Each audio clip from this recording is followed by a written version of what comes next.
ये दोस्त यारों की हुकूमत है। न तो प्राइम मिनिस्टर के समधी फाइनेंस मिनिस्टर हैं, न उनका भाई चीफ मिनिस्टर है। माइनस नालायक होगा। उसका पुतली को वज़ीर आज़म हाउस से खींच के बाहर फेंकना पड़े। पोजीशन की बड़ी जमातें वो किरदार अदा नहीं कर सकी हैं जो हुकूमत को गिराने के लिए काफी है।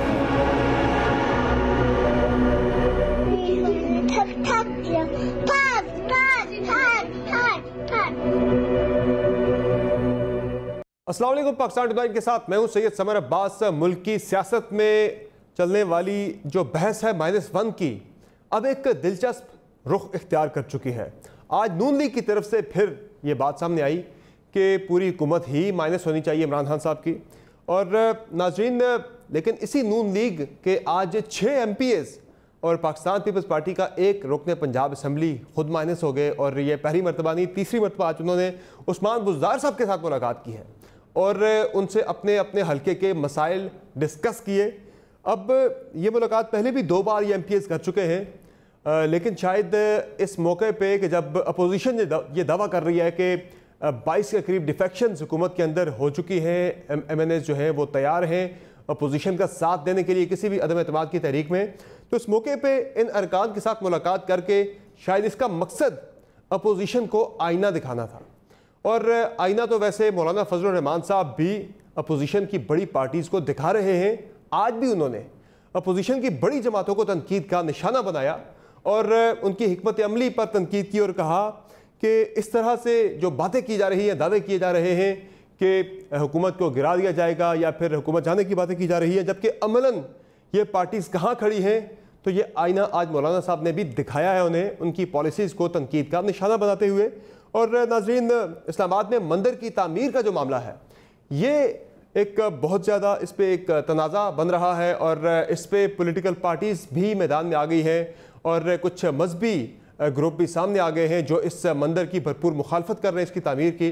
पॉलिटिकली अगर बात की जाए तो स्पीकर पंजाब असम्बली और हुकूमत के इत्तेहादी चौधरी परवेज़ इलाही साहब ने कल खुलकर इस मंदिर की तामीर की मुखालफत की और आज मुफ्ती तकी उस्मानी साहब ने और मुफ्ती मुनीबर रहमान साहब ने भी हुकूमती खर्च पर इस मंदिर की तामीर की भरपूर मुखालफत की है। लेकिन अगर इस मंदिर की मुखालफत की जाती है तो क्या भारत के अंदर पाकिस्तान पे वो तनकीद करने का मौका हम भारत को नहीं दे रहे जो हम भारत पे तनकीद करते हैं कि वहाँ मुसलमानों पे या फिर दीगर अक़लियतों के जो हुकूक हैं उन्हें नहीं दिए जाते। और साथ ही साथ नाज़रीन बात होगी, ये हुकूमत जो तहरीक इंसाफ की गवर्नमेंट है, इसका वादा तो नौकरियां देने का था लेकिन नौकरियां अब लेने जा रहे हैं और कश्मीर के मौजू पर भी बात होगी।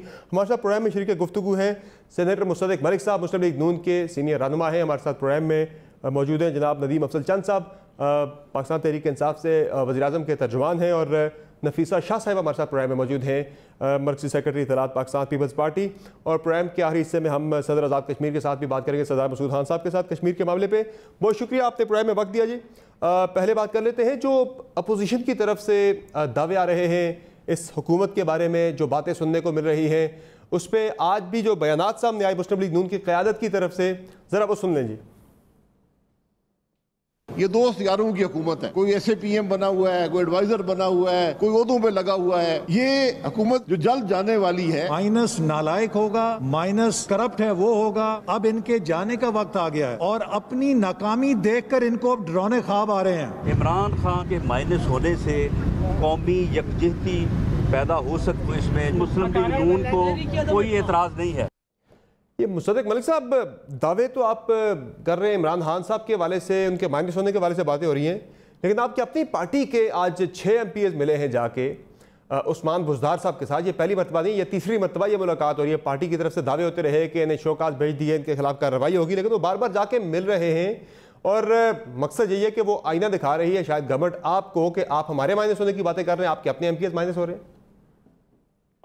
हमारे यहाँ तो बहुत से, आपको मालूम है, आपको मेरी आवाज आ रही है? जी बिल्कुल आ रही है सर जी। तो मैं आपसे ये कह रहा हूँ कि हमारे यहाँ इस तरह के हर पार्टी के अंदर लोग होते हैं जो जिस वक्त जो उनको कोई झुकाव नजर आए तो उस तरफ को भाग पड़ते हैं।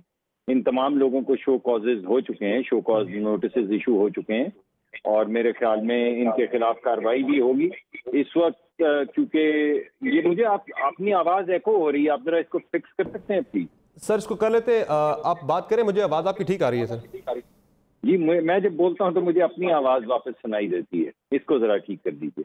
तो बुनियादी तौर पे मैं ये कह रहा हूँ कि पाकिस्तान के अंदर ऐसे लोग बहुत से हैं, हमारी क्योंकि पार्लिमानी जमहूरी निज़ाम है तो बहुत से लोग हैं जिनकी इज्जत की जाती है पार्टी में भी और बाहर भी। वो अपनी पार्टी के साथ खड़े रहते हैं, हरदम खड़े रहते हैं, अच्छे वक्त में भी और बुरे वक्त में भी।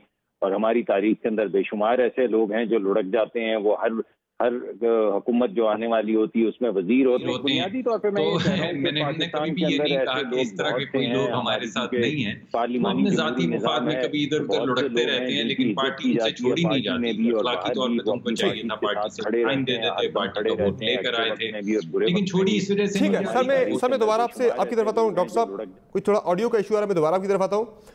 नफीसा शाह साहिबा, ये सिर्फ मसला सिर्फ एक मुस्लिम लीग नून का नहीं है, आपके एक MPA साहब भी आज जाके मिले हैं और ओवरऑल जो अपोजिशन की बात हम कर रहे हैं, एक तरफ आप लोग बहुत ज़्यादा आजकल बात कर रहे हैं कि इमरान खान नाअहल हैं, नालायक हैं, उन्हें माइनस हो जाना चाहिए, लेकिन आप ही की अपनी अपोजिशन आप पे, यानी कि अपोजिशन की बड़ी पार्टी पीपल्स पार्टी और नून लीग की जो अब तक की सियासी हिकमत अमली है उस पर वो सवाल उठा रही है। और मैं इशारा करूँ मौलाना फजल रहमान साहब की तरफ, उन्होंने आज आईना उन्होंने भी आपको दिखाया है, वो क्या बात करते हैं, जरिए भी सुन लें। अपोजिशन की बड़ी जमातें वो किरदार अदा नहीं कर सकी हैं कि जो हुकूमत को गिराने के लिए काफ़ी हों। सिर्फ अल्फाज के हद तक, पार्लियामेंट में तकरीर के हद तक, एक प्रेस कॉन्फ्रेंस के हद तक। आप देखें जी, प्राइम मिनिस्टर का इलेक्शन हुआ, प्रेसिडेंशियल इलेक्शन हुआ, बड़ी पार्टियां तकसीम, सेनेट चेयरमैन के खिलाफ अदम एतमाद आया तो उनके मेंबरान गए। और ये मद्देनजर होगा कि मेरे तो केसेस हैं तो मैंने तो उसमें भी रियायतें लेनी है, मैंने तो उस मुश्किल को भी फेस करना है, तो फिर शायद हम उस तरह ख्वाहिशात के मुताबिक कौम को नताइज न दे सकें जिसकी कौम हमसे तवक्को।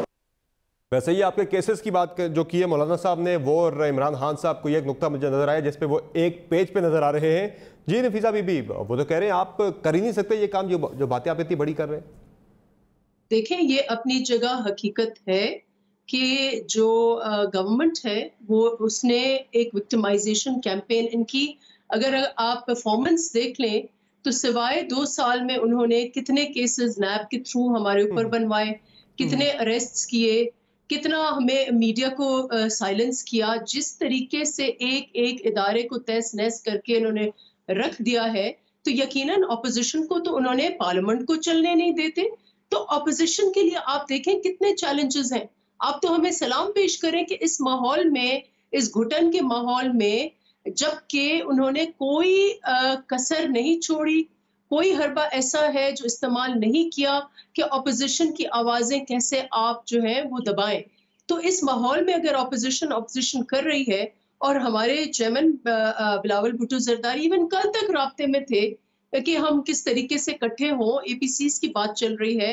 हमने थ्रू आउट कोरोना जहां ये खुद हुकूमत क्वारंटीन में थी, ज़हनी क्वारंटीन में तो कह रही हूँ, क्योंकि जिस तरीके से उन्होंने कोरोना को डील किया, उस वक्त भी पीपल्स पार्टी प्रोविंशियल लेवल पर मल्टी पार्टी एंगेजमेंट कर रही थी इस इशू पर। तो हमने एक दिन भी ऐसा नहीं है कि हम कोई सीन से बाहर हो, कोई हमारे कहीं ना कहीं महाज हमारा ना हो जहां पर हमने इनको आड़े हाथों ना लिया हो। अब हमने इनको ये जो एविएशन के इशू है, लेकिन खान साहब तो बड़े कॉन्फिडेंट है, खान साहब तो बड़े कॉन्फिडेंट है नफीसा शाह साहिबा, वो तो अपोजिशन के बारे में जो बात करते हैं ये उनका कॉन्फिडेंस दिखाती है। और आपने ये जिन फेल्ड आपके वेंचर्स थे जिनका जिक्र मौलाना फजल रहमान साहब कर रहे थे, ये तमाम वो वेंचर्स हैं जिन्हें इमरान खान साहब को मजीद मजबूत किया बजाय कमजोर करने के या किसी मुश्किल में डालने के। आई एग्री, आपका ये सिर्फ सही है कि it is a challenge for us, हमें इकट्ठा होना है, लेकिन इस वक्त भी चैलेंजेस के बावजूद देखिए पिछली 2 अगर ऑपोजिशंस देख लें तो जब PMLN ऑपोजिशन में थी या PTI ऑपोजिशन में थी तो उनके ऊपर कोई केसेस तो नहीं थे, आधा वक्त उनको हाजिरियां काटनी पड़े, कोई नैब इनके सर पर हो। तो जो इन्होंने इस वक्त एक यहाँ पर क्वाजाए एक ऐसा रूल है जिसमें हर किस्म की फ्रीडम्स जो हैं, लोग कह रहे हैं कि क्वाजाए डेमोक्रेसी है। तो इस माहौल में ऑपोजिशन करना, आप तो हमें सराहें कि हम इसमें तो ऑपोजिशन का रोल बढ़ जाता है, इसमें तो ऑपोजिशन का रोल बढ़ जाना चाहिए मेरे ख्याल से। एक स्पीच करते हैं चेयरमैन, तो कॉल अप नोटिस आ जाता है नैब का जरदारी साहब के ऊपर, जो इस वक्त डायबिटीज भी उनको है, वो हार्ट पेशेंट भी हैं। और अगर खुदा ना लोगों ने डिक्टेटर्स का, बड़े बड़े डिक्टेटर्स का सामना किया है, उन्होंने गिले शिकवे नहीं किए इस तरह के आके, अपने आप को इतना कमजोर जाहिर नहीं किया जितना आज आप कर रहे हैं। मुसद्दिक साहब की नहीं बात है, कमजोर वो हाजिरियां पेश करेंगे, लेकिन चैलेंज तो है। और क्या ये फेयर है कि जब ऑपोजिशन जो है वो अग्रेसिव हो तो आप केसेस लगा दें उनके ऊपर? ठीक है डॉक्टर साहब, अब मौलाना फजलुर रहमान साहब जो है वो हुकूमत में नहीं है, वो आपसे ज्यादा बड़े क्रिटिक हैं इमरान खान साहब की गवर्नमेंट के। जरा इस नुक्ते पे आइएगा, वो भी आज सवाल उठा रहे हैं कि आप लोग दावे तो बड़े बड़े कर रहे हैं कि हुकूमत जाएगी, वो कह रहे तकरीरों से और प्रेस कॉन्फ्रेंसेज से तो गवर्नमेंट को कुछ भी नहीं होने वाला, कोई अमलन मैदान में आए और उसमें कोई आपकी क्लियर पॉलिसी हमें नजर नहीं आ रही है अपोजिशन की बड़ी पार्टीज की, सिर्फ बयानात की हम देख रहे हैं। समर अब्बास साहब, आप जब ये कहते हैं तो उसका मतलब क्या होता है, मुझे समझाइए। हम आपके पास टेलीविजन पे रोज आते हैं, शाम को 2-3-4 घंटे रोज टेलीविजन पे हमारे तमाम आके गुजारिशात आपके जरिए अवाम तक लेकर जाते हैं। असेंबली के अंदर हमने सिर्फ बजट के ऊपर 10 मीटिंग्स की हैं सेनेट में, हालांकि सेनेट की जो रिकमेंडेशंस हैं वो भी बाइंडिंग नहीं होती, और तमाम लोगों ने अपना अपना नुक्ता नज़र पेश किया है। अगर हमें समझ आती है, अगर हमें कोई हलीफ इनके कहते हैं कि हम इस हुकूमत के जो इन्होंने आवाम के साथ सलूक किया है, महंगाई की तरह या नौकरियां जो गई हैं या जो भी बाकी तमाम बातें जिस पर हम गुफ्तगू कर सकते हैं, तो हम उनके साथ भी बात करते हैं।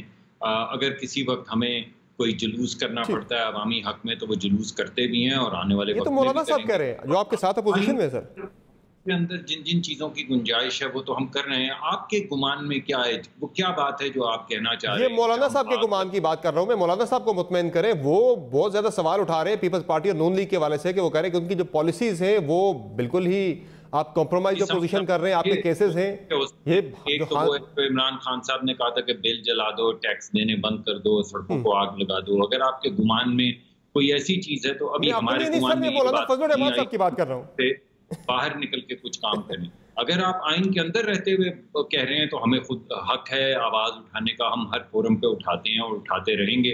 अभी अवामी मुकदमा अगर हमें सड़क पे ले जाना पड़ा तो सड़क पे भी लेकर जाएंगे।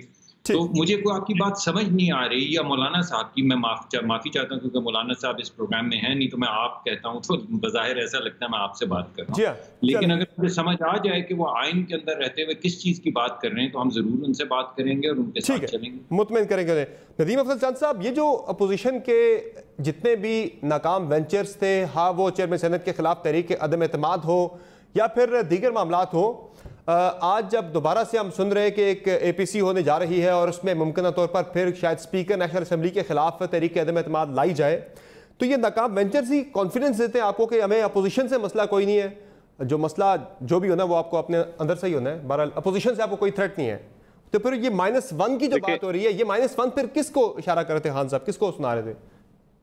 देखिए, मैं दो चीज़ों का जवाब देना चाहूँगा। पहले तो मौलाना फजलुर रहमान साहब ने जो कहा है वो बिल्कुल उन्होंने ठीक कहा है। उनको आप एक पार्लियामानी निज़ाम के हवाले से या डेमोक्रेटिक तरीके से देखें तो उन्होंने अपोजिशन पार्टियों पर इंटेलेक्चुअल डिसऑनेस्टी का इल्ज़ाम लगाया है।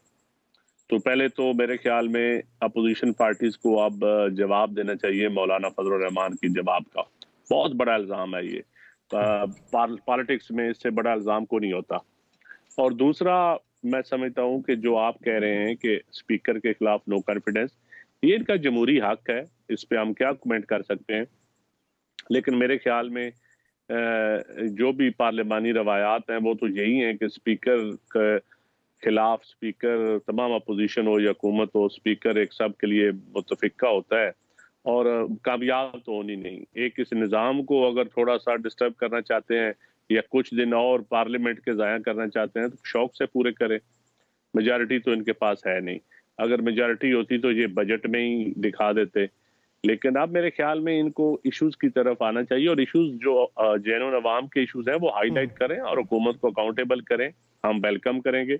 और मेरे ख्याल में इस वक्त अपोजिशन की जो अपना जो -1 का फार्मूला जो चला हुआ है, ये पाकिस्तान की तारीख में हर दौर में चलता है, बिल्कुल, लेकिन एक बहस की हद तक। कभी कोई पार्टी का सरबराह अगर माइनस हो सकता होता तो आज मियां शहबाज शरीफ की ख्वाहिश के मुताबिक मियां नवाज शरीफ माइनस हो जाते, हालांकि वो कन्विक्टेड भी हैं। लेकिन पॉलिटिक्स में एक पार्टी फॉलोअर्स का जिसके साथ नाता जुड़ा होता है, आपकी लोगों ने बड़ी कोशिश जी आपकी ख्वाहिश थी सिर्फ मियां शहबाज शरीफ की ख्वाहिश थी वो? नहीं, मैं तो नहीं देखिए, अवाम, मैं समझता हूँ जो पॉलिटिक्स में होता है ना जी -1, वो अवाम ही -1 कर सकते हैं। कोई किसी शख्स की ख्वाहिश पे या चंद गिरोह की ख्वाहिश पे नहीं हो सकता। तो ये अवाम ही करते हैं। ये पंजाब में, ये जो पंजाब में आज बुज़दार साहब मिले हैं नून लीग के 6 MPs के साथ और पीपल्स पार्टी के MP के साथ, ये मैसेज क्या देना चाह रहे हैं? पहले भी 2 बार ये मुलाकातें हो चुकी हैं बाय द वे। ये कोई 16-17 बंदे हैं जो पहले भी बुज़दार साहब को मिल चुके हैं और अपने हलकों के मसाइल के हवाले से मिलते रहते हैं। और ये सियासत में मैं समझता हूँ कि इस वक्त कोई फॉरवर्ड ब्लॉक तो इनका बन नहीं रहा, लेकिन इनके लोग अगर हुकूमत बनाना चाहे तो कोई मुश्किल भी नहीं है। लेकिन मैं समझता हूँ अच्छा कर रहे हैं, नहीं बना रहे फॉरवर्ड ब्लॉक तो, लेकिन इनके लोग बहरहाल आने के लिए तैयार हैं। मुझे ज़ाती तौर पर पता है कि कोई 18-19 MPs इनके जो हुकूमत से काम भी ले रहे हैं, जो डेवलपमेंट फंड्स भी अपने इलाकों के ले रहे हैं, और जो रोज़मर्रा के अपने जो मसाइल हैं, क्योंकि अपोजिशन की लीडरशिप तो है कोई नहीं, और वो अपने सिवाय केसेस के अलावा पंजाब में क्या हो रहा है। तो चंद साहब ये फिर ये हॉर्स ट्रेडिंग नहीं है कोई? ये भी हॉर्स ट्रेडिंग की किस्म ही हुई ना। फिर आपके अपने MPs रो रहे हैं कि आपके अपने MNAs रो रहे हैं कि तरक्याती फंड्स नहीं मिल रहे, और आप नून लीग के MPs को दे रहे हैं तरक्याती फंड्स। देखें, खरीद रहे हैं ना वफादारियां मिलने की हद तक हॉर्स ट्रेडिंग नहीं होती। हॉर्स ट्रेडिंग जिस तरह होती है, जिस तरह तरक्याती फंड्स की बात कर रहा हूं, तरक्याती फंड्स की बात कर रहा हूं। मैं बताता हूं, हॉर्स ट्रेडिंग जिस तरह होती है, जिस तरह मियां शहबाज शरीफ साहब ने मुस्लिम लीग काफ में यूनिफिकेशन ब्लॉक बनाया था और उसके बलबूते पे वो 5 साल चीफ मिनिस्टर रहे, वो हॉर्स ट्रेडिंग होती है। यहाँ तो कोई फॉरवर्ड ब्लॉक नहीं बनाया जा रहा, कोई फाइनेंस बिल के ऊपर या कोई और वोटिंग नहीं हुई, कोई किसी ने तोड़ने की कोशिश नहीं की। इसको आप अभी तक हॉर्स ट्रेडिंग नहीं कह सकते। पॉलिटिकल लोगों से मेल मिलाप होना या सर, मैं तरक्याती फंड्स की बात कर रहा हूँ। चंद साहब, मैं तरक्याती फंड्स की बात कर रहा हूँ। आप अपनी पार्टी के MNAs को, MPs को तरक्याती फंड नहीं देते, वो शिकवे करते हैं, शिकायतें करते हैं, एतराजात करते हैं, खान साहब के साथ सामने जाके वो एहतजाज करते हैं, लेकिन नून लीग के MPs को आपने खुद अभी कहा वो तरक्याती फंड भी ले रहे हैं, उन्हें आप दे देते, तो ये भी हॉर्स ट्रेडिंग हुई ना, उनकी वफादारियां खरीदने की कोशिश हुई। फिर देखिए, साबका रवायात की तरह ये कोई इस वक्त कोई एक शहर में या एक जगह पे फंड नहीं लग रहे। इस वक्त फंड तमाम हुकूमत सूबों में जा रहे हैं, सूबे में डिवाइड हो रहे हैं, कई जिलों पे ज्यादा हो रहे हैं, कहीं पे कम हो रहे हैं। तो उसमें अब मैं इलेक्शन आ रहा हूँ, मेरे हल्के में नून लीग जीती हुई है, वहां भी फंड तो फेडरल गवर्नमेंट ने दिए हैं, सूबाई हुकूमत ने भी लोकल गवर्नमेंट फंड भी दिए हैं, जो डिप्टी कमिश्नर और असिस्टेंट कमिश्नर उसकी सारी एग्जीक्यूशन कर रहे हैं। तो ये फंड तो कोई रुके तो नहीं हो सके में फंड। अब इसी तरह और बहुत सारे लोगों के फंड्स हैं जो मैं समझता हूँ जहाँ मिल रहे हैं। लेकिन देखें, जहां तक हॉर्स ट्रेडिंग है वो है किसी पार्टी से लोगों को तोड़ के अपनी पार्टी में शामिल करवाना, वो हॉर्स ट्रेडिंग है, वो हॉर्स ट्रेडिंग है। उससे पहले कोई हॉर्स ट्रेडिंग नहीं है। सही। नफीसा शाह साहिबा, ये फिर जो अदम एतमाद वाली बात भी हुई, चांद साहब ने भी उसकी तरफ इशारा किया कि ये कोई ठीक एक रिवायत नहीं है स्पीकर वाले मामले पे। कल आपने बात भी की थी, बिलावल साहब ने बात भी की। क्यों, अगर अवामी इश्यूज़ हैं, हुकूमत इतनी नाकाम हो चुकी है जिसका आप रोज़ाना जिक्र करते हैं, बिलावल साहब कहते हैं कि पकड़ के बाहर निकालेंगे इमरान खान साहब को, स्पीकर साहब का तो इससे कोई ताल्लुक नहीं है, महंगाई स्पीकर साहब ने नहीं किया है, दीगर चीज़ें वो उन्होंने नहीं की है, तो फिर खान साहब की तरफ आपका रुख होना चाहिए ना, स्पीकर साहब की तरफ आपने तोपों का रुख क्यों मोड़ दिया है? देखिए, बहुत वजूहात हैं। अगर आपने पिछले 6 महीने में उनकी कारकर्दगी या पूरे 2 साल में भी उनकी कारकर्दगी, लेकिन पर्टिकुलरली पिछले 6 महीने में ये वो स्पीकर हैं, कभी तारीख में मैंने नहीं सुना कि स्पीकर जो है वो ताला लगा के अलमारी में कमेटी मीटिंग्स जो हैं वो और उनके एजेंडा रख के बैठे हुए हो। एक कमेटी मीटिंग के ऊपर पहले बेचारा चेयरमैन उनकी मिन्नतें करे, उनको कहे खुदा के वास्ते ये करने दे, और फिर committee meetings. It's purely on his performance. वो भी कंटेनर पर सवार होते हैं। फिर जब बजट में आपने देखा कि आखिरी दिन पर उन्होंने एक मिनिस्टर को हर रूल ब्रेक करके उसने जिस तरीके से एक ऐसे मुसवदे या ऐसी डॉक्यूमेंट्स जिसकी कानूनी कोई हैसियत नहीं है वहां पर उन्होंने शुरू हो गए और ऐसे नाम ले लेकर वो इल्जामात लगा रहे हैं, और हमें उन्होंने टाइम नहीं दिया कि हम डिफेंड करें। पिछले 3 माह में हमारी कोविड के दौरान उन्होंने हेल्थ कमेटी की मीटिंग नहीं होने दी, और बजट के दौरान उन्होंने फाइनेंस कमेटी की मीटिंग नहीं होने दी।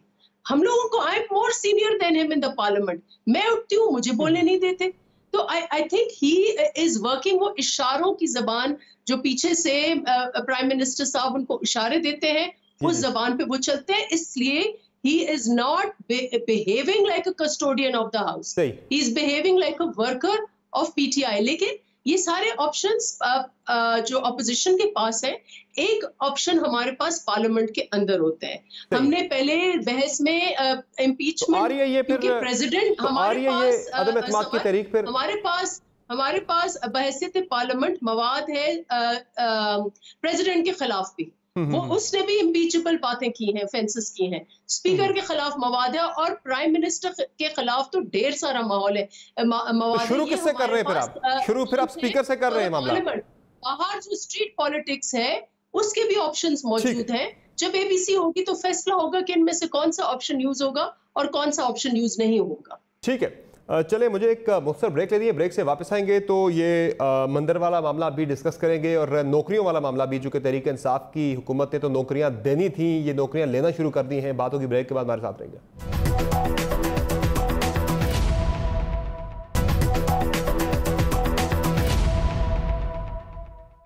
वेलकम नाजरीन, इस्लामाबाद में एक मंदिर बन रहा है H9 में और गवर्नमेंट ने इसके लिए फंड्स की मंजूरी दी है। इस पर काफ़ी ज़्यादा सियासत शुरू हो गई है और हुकूमत के एक अहम इत्तेहादी काफली के परवेज़ राई साहब, जो कि स्पीकर भी हैं पंजाब असम्बली के, उन्होंने कल इस पर खुल के तनकीद की है और उन्होंने कहा ये रियासत मदीना की पॉलिसी के ख़िलाफ़ है मंदिर के लिए ज़मीन देना। उन्होंने क्या बात की है, ज़रा सुन लें। पाकिस्तान जो इस्लाम के नाम पर वजूद में आया था और इसके दारुल हुकूमत इस्लामाबाद में नया मंदिर बनाना न सिर्फ इस्लाम की रूह के ख़िलाफ़ है बल्कि ये रियासत मदीना की भी तौहीन है। हम अक़लीतों के हकूक़ के साथ हैं, पहले से मौजूद जो मंदिर हैं उनकी मरम्मत की जानी चाहिए। अब आज मुफ्ती तकी उस्मानी साहब ने भी इस पर कहा है कि ये मंदिर नहीं बनना चाहिए और हुकूमत के खर्च पे, सरकारी खर्च पे ये मंदिर नहीं बनना चाहिए और चूँकि इस्लामाबाद में इतनी ज़्यादा आबादी नहीं है तो यहाँ मंदिर की जरूरत नहीं, बाकी रेनोवेशन वगैरह हो जानी चाहिए। लेकिन इस्लामाबाद के अंदर नाजरीन 350 के करीब हिंदू फैमिलीज़ आबाद हैं और तकरीबन 3500 के करीब उनकी यहाँ पे आबादी बनती है। तो उनके लिए उनका ये कहना है कि मंदिर बहुत ज़रूरी है, जिसके लिए ज़मीन एलोकेट हुई थी 2016 में और अब खान साहब ने फंड्स जो है वो एलोकेट किए हैं इस मंदिर की तामीर के लिए, जिस पर ये बहुत ज़्यादा सियासत शुरू हो गई है। डॉक्टर मुसद्दिक वली साहब, क्या कहते हैं आप इस मंदिर के हवाले से? ये मंदिर बनना चाहिए और ये जो सियासत इस पे हो रही है ये कैसे रुकेगी? ये सियासत ये रुकनी चाहिए?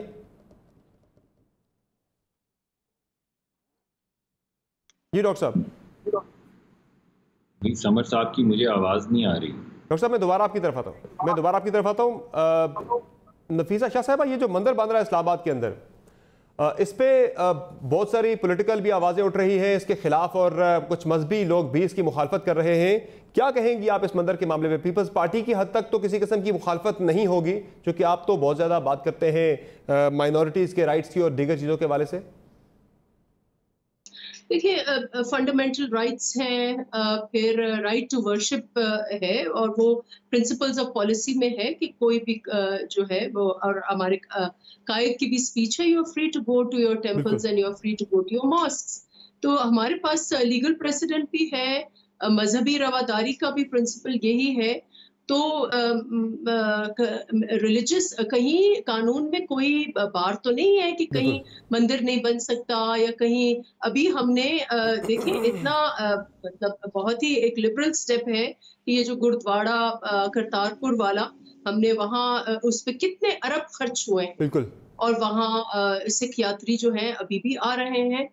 तो मुझे इसका समझ में नहीं आ रहा। हाँ, इस पे जरूर डिबेट होना चाहिए कि स्टेट एक्सपेंडिचर, हालांकि फंड्स हैं रिलीजियस माइनॉरिटीज के जो अपने बजट्स हैं वो हैं, लेकिन उस पे वी कैन डिस्कस कि रियासत इस पे वेदर मस्जिदें हैं, मॉस्क हैं, जो भी रिलीजियस प्लेसेस हैं, उसके लिए अखराजात जो है उसके तयन के ऊपर डिबेट एक हो सकता है।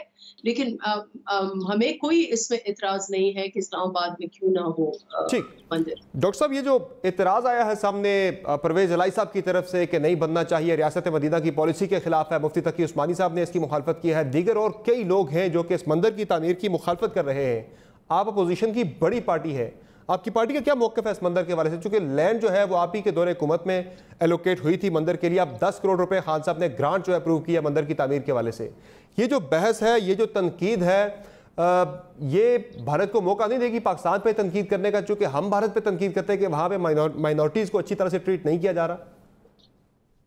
देखिए, अगर आप इसको इस जाविये से देखना चाहते हैं तो देख लें कि भारत क्या कहेगा, लेकिन मैं समझता हूं कि इसको आपको इंसानी हकूक और पाकिस्तानियों के पहले तो वही चीज आती है, जो आप बात कर रहे हैं कि पहले तो उनका बुनियादी फंडामेंटल राइट है, और इस्लामाबाद पे सिर्फ अहले इस्लाम का हक नहीं है, वो अहले पाकिस्तान का हक है तमाम का ही, वो चाहे जिस मजहब से हो, किस मसलक से हो। बुनियादी बात तो यही है जो आप बात कर रहे हैं।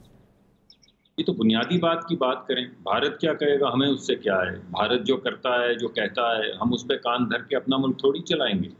तो हमें तो आपको जी, आप ठीक कह रहे हैं, लेकिन आप क्या अपने लोगों की आवाज़, अगर उनको उनके जो हकूक़ हैं अगर उनके पाबंद नहीं रहेंगे तो आपको वो नहीं है मसला।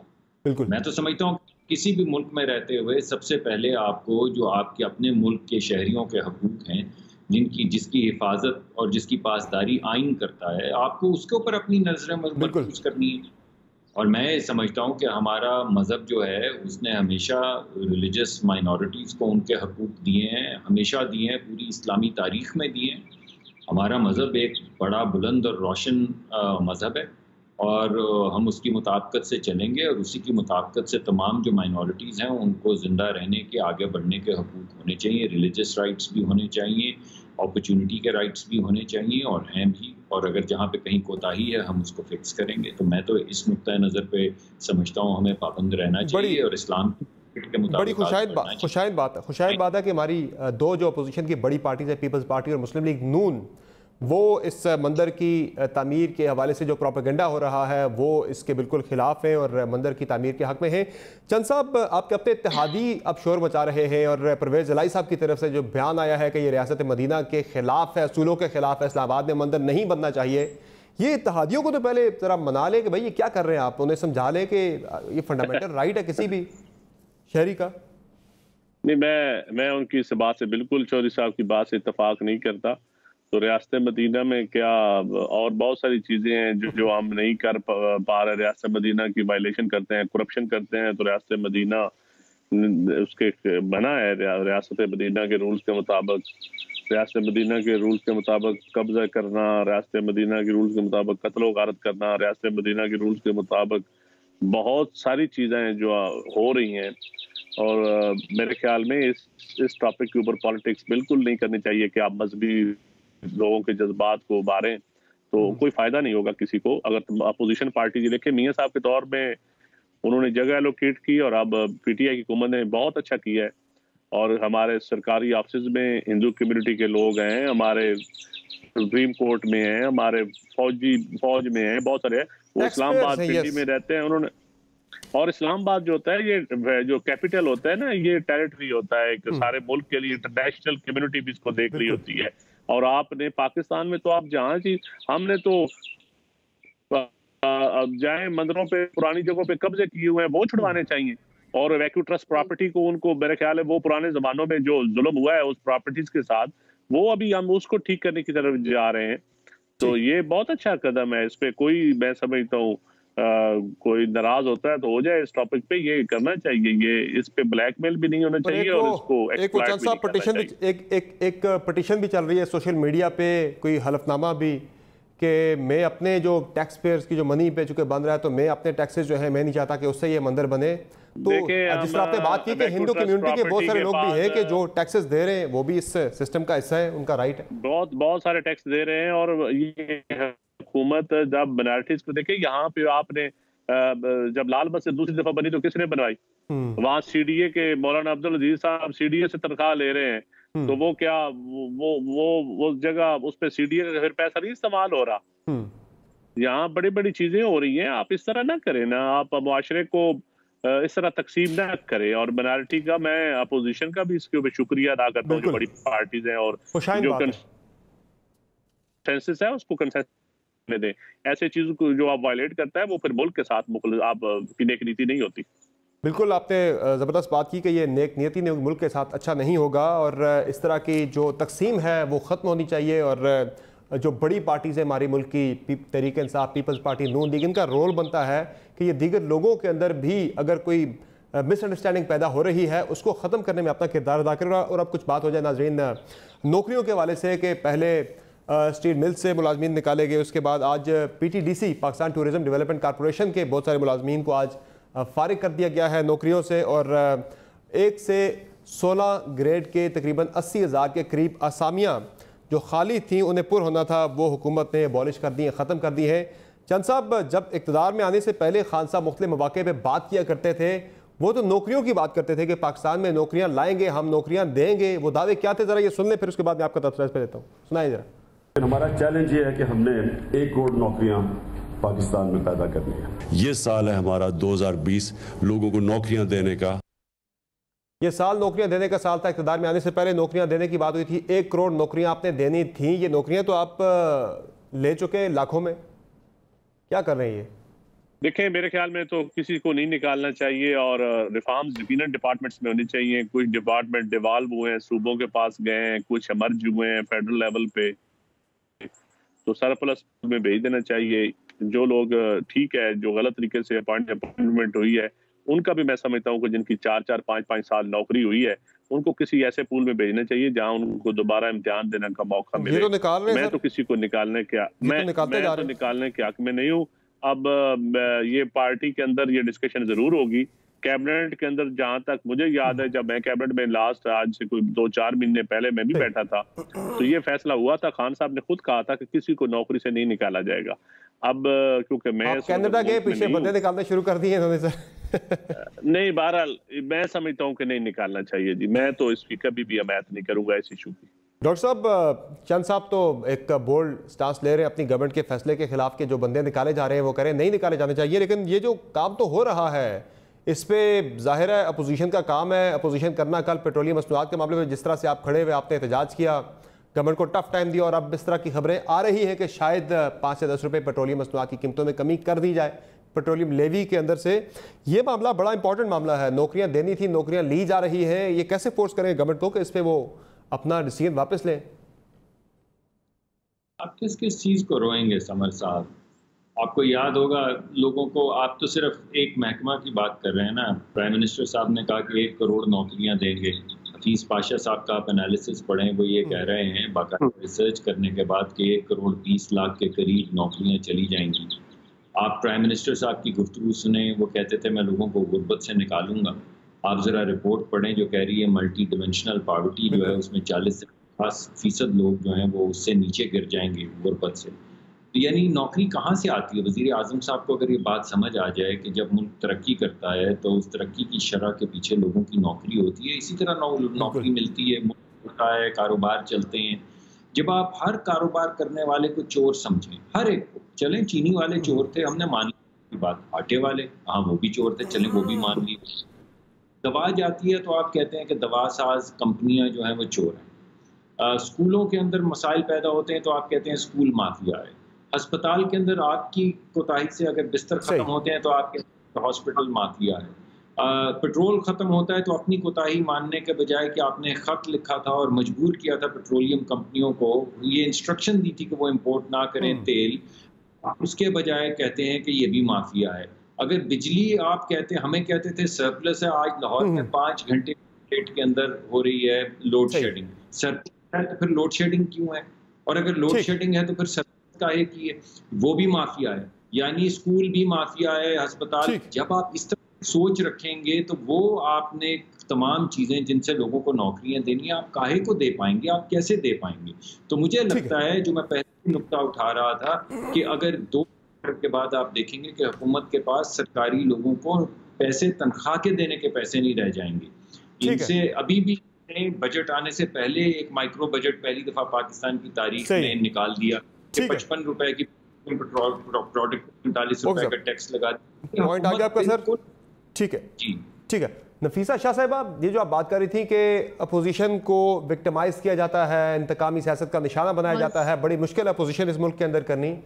असल मसाइल तो ये हैं अवाम के इश्यूज जिनके साथ आपने खड़ा होना है, जिन पे बोलना है, चाहे इसकी जो भी कीमत आपको चुकाना पड़े, मेरे ख्याल से वो कम है कि एक तो सिर्फ सरकारी नौकरियों से निकाला जाना तो एक अपनी जगह पे मामला है, ये हज़ारों में तादाद बनती है शायद, लेकिन पॉलिसीज़ की वजह से जब बहुत सारे लोग प्राइवेट जॉब से भी चले गए, ओवरऑल जो बिजनेस भी अफेक्ट हुआ, इस पर क्या आप लोग करने जा रहे हैं? अपना तो आप बात कर रही हैं कि हमारे लिए बड़ा मुश्किल है, आवाम के लिए बड़ा मुश्किल है, आवाम के साथ खड़े हो, इनकी बात करें।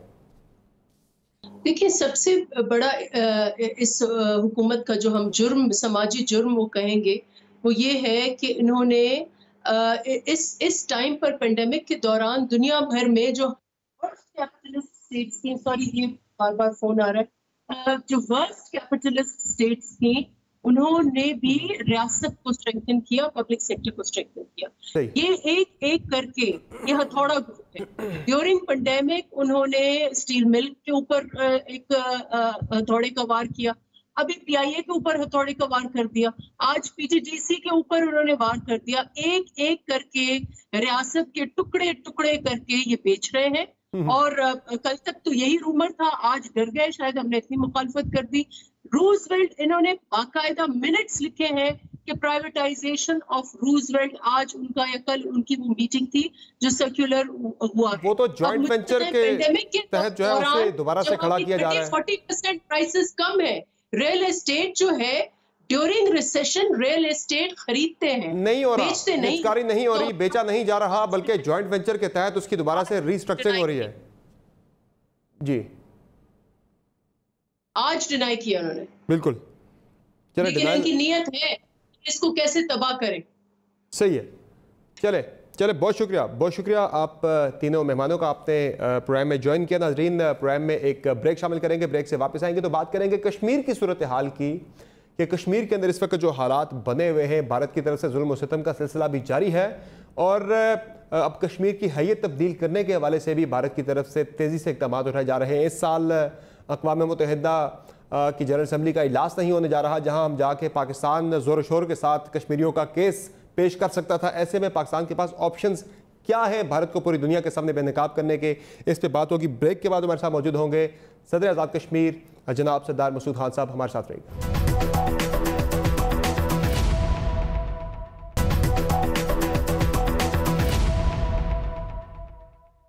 वेलकम बैक दोस्तों। नाज़रीन, कश्मीर की सूरत हाल काफ़ी ज़्यादा हर गुजरते दिन के साथ कशीदा होती जा रही है। सिर्फ पिछले महीने के दौरान, जून के महीने के दौरान 54 निहत्ते कश्मीरियों को शहीद किया गया है भारतीय काबिज़ अफवाज की तरफ से। और कल जो एक वीडियो आपके सामने आई, जिसमें एक 3 साल के मासूम बच्चे के सामने उसके नाना को गोलियां मार दी गई, और फिर वो बच्चे की वीडियो भी आपने, तस्वीर भी आपने देखी कि किस तरह से वो अपने शहीद नाना की छाती पे बैठा हुआ था, पूरी दुनिया के ज़मीर को झंझोड़ने के लिए। ये तस्वीर काफ़ी थी। लेकिन पाकिस्तान कर क्या सकता है मौजूदा हालात के अंदर? ऑप्शंस बड़े लिमिटेड हैं, चूँकि इस साल अक़वाम मुत्तहिदा जनरल असम्बली का इजलास भी नहीं हो रहा, तो पाकिस्तान किस तरह से भारत की जो वायलेशंस हैं, इंसानी हकूक़ की खिलाफ वर्जियाँ भी की जा रही हैं, UN रेजोल्यूशंस की भी खिलाफ वर्जियाँ की जा रही हैं, इस पर बात करने प्रोग्राम में ज्वाइन कर रहे हैं जनाब सरदार मसूद खान साहब, सदर है आज़ाद जम्मू कश्मीर के। सर, बहुत शुक्रिया, आपने प्रोग्राम में अपना कीमती वक्त दिया। कश्मीर की सूरत हाल बड़ी नाजुक मोड़ में दाखिल हो चुकी है, और ऐसे में जब एक अब देख रहे हैं कि सियासी बहस भी जारी है, अपोजिशन जो है वो मुल्क की खारजा पॉलिसी को नाकामी से ताबीर कर रही है, जबकि गवर्नमेंट कर रही है कि बड़ी कामयाब हमारी खारजा पॉलिसी, हम ज़्यादा इफेक्टिव वे में कश्मीर के मामले को उजागर कर रहे हैं। आपको किसकी राय में ज़्यादा वजन नजर आता है? देखिए, मैं ये कहूँगा कि हुकूमत जो है अपनी तरफ से कोशिश तो ज़रूर कर रही है, लेकिन हमने देखना ये है कि कश्मीर के सिलसिले में हम कामयाब हो रहे हैं या नहीं हो रहे हैं। बिल्कुल। तो यकीनन जो कश्मीर के अंदर जो कत्ल हो रहे हैं, आपने 54 की तादाद, जी एतबार न कीजिएगा, इससे ज़्यादा कत्ल हो रहे हैं, इससे ज़्यादा बेईमाना और होलनाक कत्ल हो रहे हैं, और हमें पता भी नहीं कि वहाँ क्या क्या जुल्म हो रहा है, क्योंकि हिंदुस्तान ने वहाँ एक किस्म का लॉकडाउन नाफिज किया हुआ है, कम्युनिकेशन लॉकडाउन। तो हमें तो पता ही नहीं कि वहाँ क्या हो रहा है, वो सिर्फ वो आदाद शुमार हैं जो बता देते हैं। तो मीडिया के थ्रू सर जो अब तक सामने आए, हुकूमत पाकिस्तान जो है, रियासत पाकिस्तान, वो पूरी जी ये पूरी कोशिश कर रहे हैं। तो मसलन जो दफ्तर ख़ारजा है वो मुतहर्रिक है, और जो हमारे सफारत खाने हैं वो कोशिश कर रहे हैं, लेकिन मैं ये कहूँगा कि हमारी कोशिशें बराबर नहीं हो रही हैं, मौसर नहीं हो रही हैं। कश्मीरियों का कत्लेआम रुक नहीं रहा है, बच्चे मारे जा रहे हैं। वहाँ एक कहावत है, कही जाती है कि जो the smallest coffins are the most difficult to carry. क्योंकि ये जो नन्हे नन्हे बच्चे शहीद किए जा रहे हैं वहाँ, या बसारत से महरूम किए जा रहे हैं, या इस तरीके से कल एक बच्चे के सामने बेईमाना अंदाज में जिस तरीके से उसके ग्रैंडफादर को मारा गया। तो ये मैं दोबारा कहना चाहता हूँ कि अमेरिका में एक अफ्रीकन अमेरिकन मारा गया तो सारी दुनिया उठ खड़ी हुई, लेकिन कश्मीर में ये वाक़या हुआ है तो हमने तो एहतजाज किया है, जनूबी एशिया में जो है एहतजाज हुआ है, चंद और दूसरे ममालिक में, लेकिन उस तरीके से ये पूरा मामला वायरल नहीं हुआ। तो और कश्मीर जल रहा है, यानी ये है कि उनको लूटा जा रहा है, उनकी ज़मीन के ऊपर कब्ज़ा किया जा रहा है, बाहर से लोगों को आबाद किया जा रहा है, वहाँ उनकी अक्सरियत को अक़लियत में तब्दील किया जा रहा है। तो हम तो उस वक्त तक कामयाब नहीं होंगे जब तक कि इस कत्ल आम को नहीं रोक देते, जब तक कि हिंदुस्तान के ऊपर इतना दबाव नहीं बढ़ता कि उनकी इन फस्ताई पॉलिसियों के ऊपर कोई पाबंदी लगे, कोई उसके ख़िलाफ़ माशी पाबंदियाँ हों, कोई फ़ौजी कार्रवाई हो, article chapter 7 of the United Nations charter. तो इसलिए ये है कि इस बहस में नहीं पड़ना चाहिए कि जनाब हुकूमत नाकाम हो गई है, क्योंकि हम एक ही रियासत हैं और कश्मीरी हमारे जिस्म का हिस्सा हैं।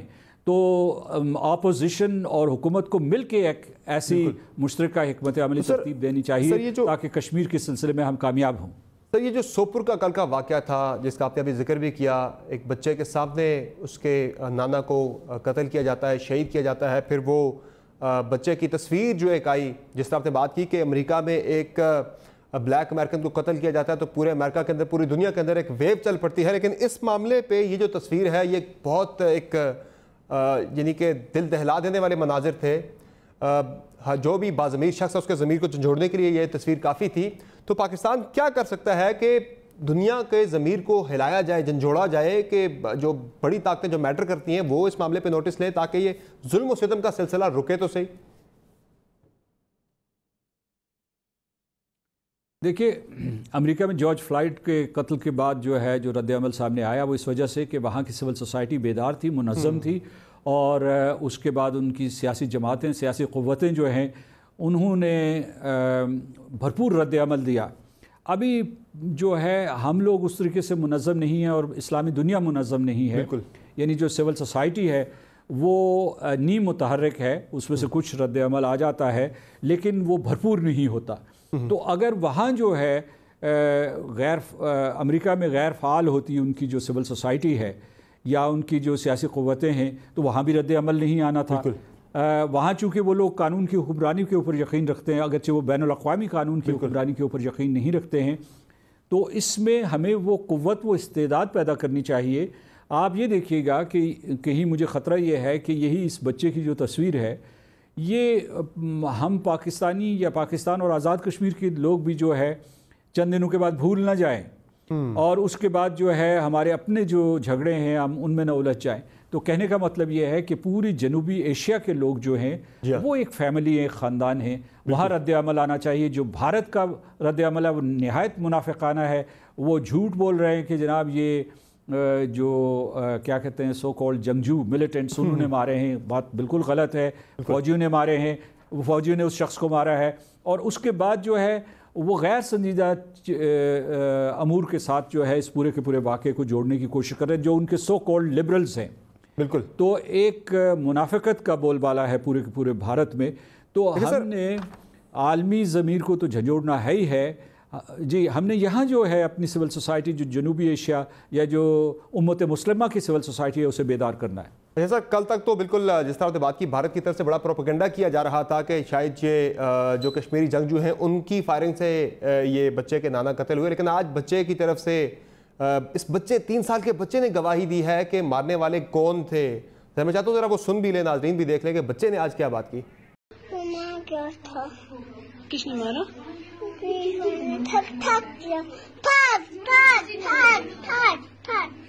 बड़ा एक इम्पॉर्टेंट मामला इस वक्त यह है जो चैलेंज भी मैं से कहूँगा बहुत बड़ा पाकिस्तान के लिए कश्मीर के हवाले से कि एक तो वहाँ पे जुल्म सितम हर गुजरते दिन के साथ बढ़ता जा रहा है।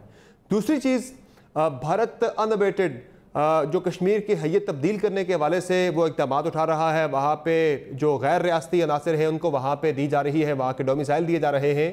अब इस सारे मामले को दुनिया में उजागर करने के लिए सबसे बेहतरीन प्लेटफॉर्म था अक़वाम मुत्तहिदा का।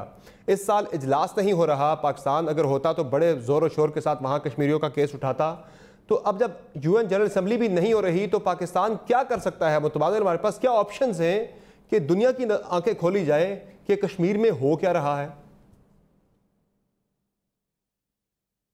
देखिए, ऑप्शंस आपके पास सारे मौजूद हैं। अक़वाम मुत्तहिदा वहाँ मौजूद है। अभी हाल ही में जो है ह्यूमन राइट्स काउंसिल का इजलास हुआ है। कोई किसी किस्म का बैरियर आपके सामने नहीं है। आप जो है डिजिटल टेक्नोलॉजी को इस्तेमाल कीजिए और सलामती काउंसिल को, जनरल असम्बली के तमाम अरकान को और हुकूक़ इंसानी की काउंसिल को मुत्तले रखें कि हिंदुस्तान में किस किस्म के घिनौने जराइम का इर्तकाब हो रहा है, मुनज़्ज़म अंदाज में हो रहा है, एक फ़लसफ़े के तहत हो रहा है, एक नज़रिए के तहत जिसे कहते हैं हिंदुत्व, या जो एक फ़स्ताई फ़लसफ़ा है, उसे मुस्तरद कीजिए, आगे बढ़िए और उसे मुस्तरद कीजिए और इन मज़ालिम को रोकने की कोशिश कीजिए। एक ये तरीका है और इसमें कोई रखना अंदाज़ी नहीं है, इसमें कोई किसी किस्म के बहाने नहीं बनाने चाहिए हमें कि जनाब हमारे पास ये नहीं है, वो नहीं है, या कोई ऐवान खुला नहीं है। जो ऐवान नहीं खुले हैं वहाँ दस्तक दें, और वो खुलेंगे उनके दरवाज़ों पे दस्तक दें, वहाँ शोर मचाएं, और हिम्मत नहीं हारनी चाहिए। लेकिन दूसरी तरफ मैं आपको ये कहूँगा कि अपने घोड़ों को तैयार रखें, अपनी तलवारों की धार को तेज़ करें। यानी ये मामला अस्करी है। जो हिंदुस्तान जो जुल्म ढा रहा है वो जो है वो तलवार के ज़रिए ढा रहा है, आतिशी असला के ज़रिए कर रहा है, असला व बारूद से कर रहा है। आप उसका जवाब सिर्फ तकरीरों में नहीं दे सकते। अगर आपने कश्मीरियों का दिफा करना है तो आपको भी वही ज़रा इस्तेमाल करने होंगे। कब तक आप इंतज़ार करते रहेंगे? इस सिलसिले में हमारी अफ़वाज पाकिस्तान अल्हम्दुलिल्लाह तैयार हैं, कौम भी तैयार है। आपका ख़ुद ताल्लुक़ आज़ाद कश्मीर से, आपको पता है कि आज़ाद कश्मीर के नौजवानों का क्या जज्बा है, पाकिस्तान के नौजवानों का क्या जज्बा है। मैं दुनिया भर में गया हूँ, वहाँ जो बाहर कश्मीरी और पाकिस्तानी हैं, हर उम्र के पाकिस्तानी और कश्मीरी, उनका जज्बा बेदार है। इस जज्बे को मुजतमे करने की ज़रूरत है, इसे क़ुव्वत में तब्दील करने की ज़रूरत है ताकि हम कश्मीरियों को इस जुल्म से छुड़ा सकें। अच्छा सर, वज़ीर ख़ारजा ने कहा है कि जो चीन के अंदर भारत को हज़ीमत का सामना करना पड़ा, उससे तवज्जो हटाने के लिए, ये कवर अप के लिए भारत अब पाकिस्तान के अंदर अपने स्लीपर सेल्स को एक्टिवेट कर रहा है। एक अपने वाक़या देख लिया पाकिस्तान स्टॉक एक्सचेंज का कराची के अंदर जो पेश आया, उसके साथ साथ अब LOC के ऊपर भी अब देख रहे हैं कशीदगी जारी है, हालात बड़े कशीदा हैं। रोज़ाना निहत्ते कश्मीरियों को निशाना बनाया जाता है भारतीय फोर्सेस की तरफ से, लेकिन कोई मिस एडवेंचर का जो ख़तरा बड़े अरसे से ज़ाहिर किया जा रहा था, आपको लग रहा है कि अब ये टाइम आ गया कि ज़्यादा ख़तरात बढ़ गए किसी भी किस्म के मिस एडवेंचर के भारत की तरफ से? देखिए, मिस एडवेंचर मुसलसल हो रही है। आपने कराची स्टॉक एक्सचेंज का जिक्र किया, उसके अलावा जो बलूचिस्तान में हिंदुस्तान की मुदाखलत है, फाटा में वो दोबारा से जो है मुदाखलत करने की कोशिश कर रहा है। यहाँ सियासी क़ुव्वतों में इंतशार पैदा करने के लिए वो पैसे लगा रहा है, ख़ुद इबलाग का सहारा वो ले रहा है ताकि पाकिस्तान के अंदर किसी तरीके से फूट पड़े। वो पाकिस्तान की मईशत के ऊपर हमलावर हो रहा है। पाकिस्तान के जो अहम तरीन माशी इंस्टीट्यूशंस हैं उनको सबोताज करने की कोशिश कर रहा है। जंग शुरू हो चुकी है, आप इसमें मुस्तकबिल का सिगा मत इस्तेमाल करें। जंग हो रही है, और जो है ये हिंदुस्तान और चीन का जो तसादम था, उससे पहले भी हिंदुस्तान के जो इंटेलिजेंस चीफ्स हैं और उसके अलावा मिलिट्री कमांडर्स हैं और उनके सियासी रहनुमा हैं, उन्होंने मिलकर ये फ़ैसला किया था कि पाकिस्तान के ख़िलाफ़ कोई कार्रवाई करनी है। क्यों करनी है? क्योंकि उन्होंने मकबूजा जम्मू कश्मीर में आबादी का तनासुब बड़ी तेज़ी से तब्दील करना है। वहाँ मज़ाहमत हो रही है, उस मज़ाहमत को उन्होंने दहशतगर्दी करना है, कहना है, और उसमें यह कहना है कि इसकी पुश्तपनाही पाकिस्तान कर रहा है। तवज्जो हटाने के लिए, दुनिया की तवज्जो हटाने के लिए वो फॉल्स फ्लैग ऑपरेशन भी करेंगे, किसी किस्म के फ़िज़ाई हमले भी कर सकते हैं। ये तो है अस्करी जहद। ये जी आप कंप्लीट। मेरे फाइनल वर्ड्स ये हैं कि जो चीन के इक़दामात हैं, जी मैं ये कह रहा हूँ कि जो चीन के इक़दामात हैं, उससे मैं समझता हूँ कि एक एतबार से हिंदुस्तान को ये पैगाम गया है कि वो गिलगित बल्तिस्तान और आज़ाद कश्मीर में कोई किसी किस्म की मुहिम जोई न करे, क्योंकि चीन पाकिस्तान के साथ खड़ा है। और ये मैं अस्करी जहद की बात कर रहा हूँ, तो इसलिए ये एक अच्छा पहलू है। और दूसरे अमेरिका को पैगाम गया है, एक वाज़ेह पैगाम गया है कि हिंदुस्तान ने मकदूर भर कोशिश की लेकिन वो चीन का मुकाबला नहीं कर सका। लिहाजा ये एक मिथ है कि अमेरिका के हुक्म पे वो किसी तरीके से चीन का रास्ता इस खत्ते में रोक सकेगा या चीन पाकिस्तान इक़्तिसादी राहदारी को ख़त्म कर सकेगा। सर, हमारी सियासी क़यादत के लिए क्या मुख्तसर पैगाम देंगे, चूँकि यहाँ तकसीम बहुत ज़्यादा है। कोरोना के मामले पे भी आपने देख लिया कितना अहम मामला है, लेकिन सियासी क़यादत हमारी तकसीम नज़र आई। ये कश्मीर का मामला, इस पर यकजा होने की ज़रूरत नहीं है क्या? जी जी, सिर्फ इत्तेहाद की बुनियाद पर हम आगे बढ़ सकते हैं और कामयाब हो सकते हैं। वो कश्मीर हो, वो मुल्क की सलामती हो, वो माशी तरक्की हो, जब तक कि हम अपनी सफ़ों में इत्तेहाद पैदा नहीं करेंगे, जब तक हम गुफ्तो शुनीद नहीं करेंगे, जो दरारें पड़ेंगी वो खत्म नहीं करेंगे, तब तक हम कामयाब नहीं। बहुत बहुत शुक्रिया, बहुत बहुत शुक्रिया। आपने प्रोग्राम में अपना कीमती वक्त नजर, आप सुन रहे थे सदर आज़ाद कश्मीर जनाब सरदार मसूद खान साहब को, जिनका कहना है कि पाकिस्तानी सियासी क़यादत को भी मुत्तहिद होना होगा इस मामले पर। आज के प्रोग्राम में इतना, इजाज़त दीजिए, अल्लाह हाफ़िज़।